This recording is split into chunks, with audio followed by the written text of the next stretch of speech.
Day 9 of Worlds brought some fireworks, especially for Team Norway and Solberg. Things got spicy in this one. It all started off with Solberg getting rocked and high-sticked early on. High stick. No! Stian, that's enough! But that's not an injury. If you can play, that's not an injury. He has a good shiner on his cheek now, and he even showed the ref the blood on his cheek, but somehow it was still only 2 minutes. That set the tone for the rest of the game.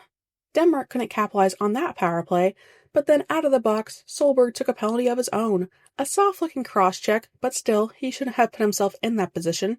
From there, though, he was a menace the rest of the game, got in a big hit, then missed on a hip check, got the puck back, but couldn't quite control it. It was stuck in his feet. Still, he managed to flatten the forechecker. Even when pinching, he kept throwing his body around. Another hit freed up a puck, but his pass out of the scrum went right to Denmark for a great scoring chance. Luckily, nothing came of it. Then he decided to show up on the other side of the score sheet with some dangles, spins, and then spins again. Dizzy. His shot went wide, but Norway recovered the puck and fed it back to the point. Solberg fired a laser that got tipped in for his first assist of the night. His hands weren't done putting on a show, though. Early in the second, Norway had a bad line change, but Solberg bailed them out. He reached out, deflected a pass, controlled the puck, and then made a clean outlet pass. Moments later, he pulled off a filthy toe drag into the corner, then promptly did nothing with it. He tried to go back to the point, but sent it out to the zone. Whoops. Then came a scary moment. He blocked a shot, dropped to the ice, and hobbled around the best he could, but Denmark scored. He was really struggling. He didn't return for the rest of the second, but as the announcer said, I'm going to take a stab at this and say he's going to return for the third period. And return he did, dancing to Barbie Girl in the hallway.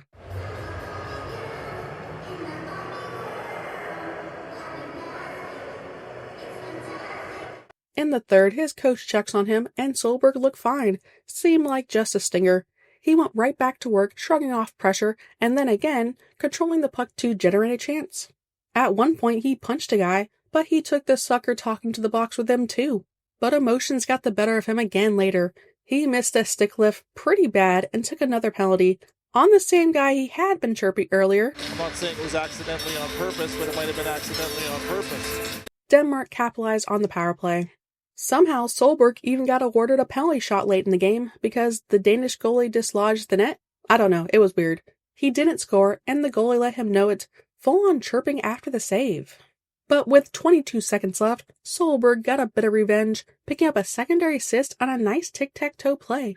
Olsen even shushed the goalie after the goal, but the goalie just pointed to the scoreboard as Norway remains winless, losing this one 6-3. They now face a must-win game against Hungary to avoid relegation. In comparison, the rest of the Ducks players' games were very tamed. The U.S. did give up a 3-goal first-period lead, but kept on fighting to earn a 6-3 victory over Germany. Blowing big leads has become a troubling trend for this year's U.S. team, and it's something that needs to be addressed sooner rather than later as the group stage nears its end. Playmaker Gauthier was on full display in this one, picking up his second assist of the tournament. Skating powerfully, Cutter cut left around the German defense and centered the puck to Nazar, who drove hard to the net and the pass deflected off his skate and in. He made another chance through a hard-working forecheck, something he was doing well all game. He won a strong board battle and found Comer wide open, though the shot missed.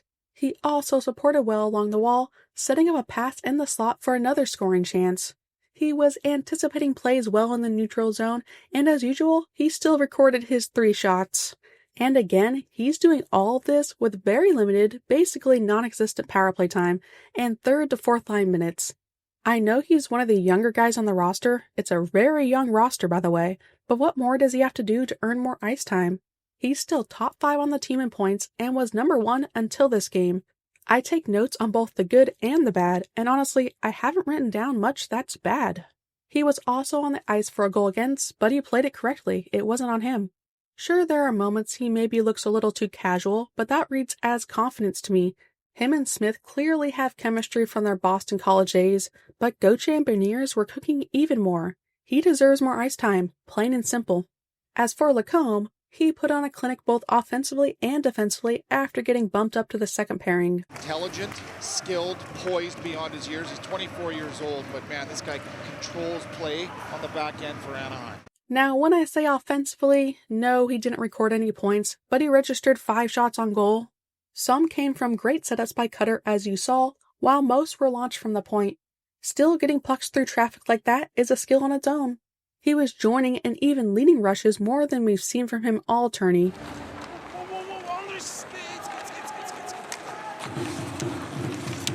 His best scoring chance actually started on defense. He swatted a puck out of midair, jumped into the rush, and was fed right in the slot, but Grubauer came up with an even better save. That was probably his best look at a goal all tournament.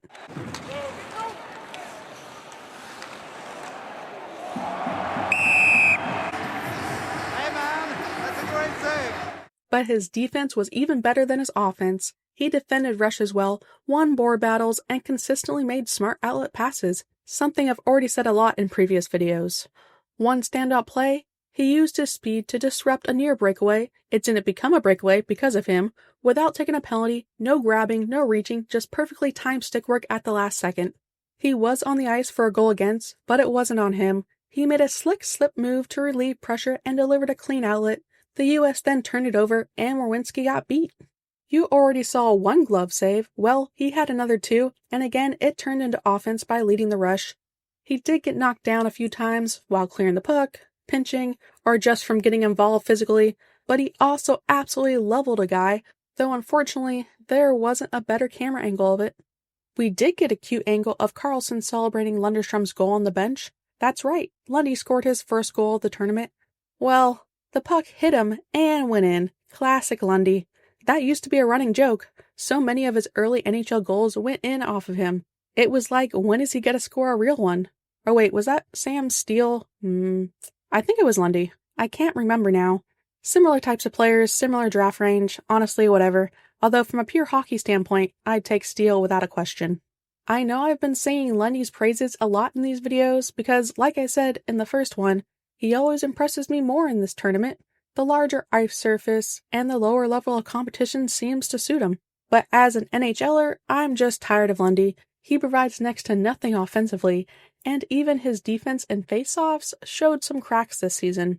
I'd rather see what Washy can do, or Gauthier, though honestly he seems like a slightly worse version of Lundy right now. Still, it's fun to see what Lundy can do in this kind of setting. He actually finished this game with a goal and an assist in just 14 minutes of ice time. That's right, Lundy is getting more minutes than Cutter. His assist came off a nice board battle recovery with Leo. Leo tipped a puck in, chased it down with Lundy, and then backhanded a slick pass to Raymond in the slot. Good flyby screen by Lundy too.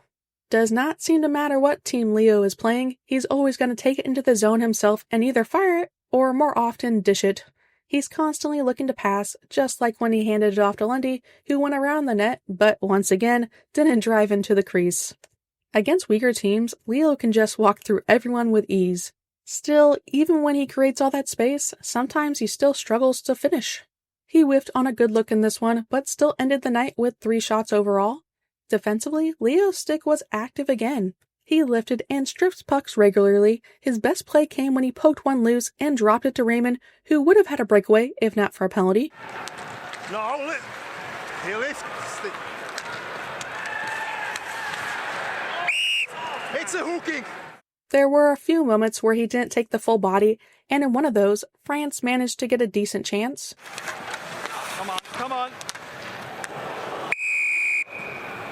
Good job, guys. But overall, another solid outing from Leo in just over 14 minutes of ice time. Ice time across the board was pretty balanced again for Sweden, likely because they cruised to another win, shutting out France 4-0 to stay perfect at 6-0. A good start here with 5 wins in a row, so we just gotta keep it going here. You're 6-0.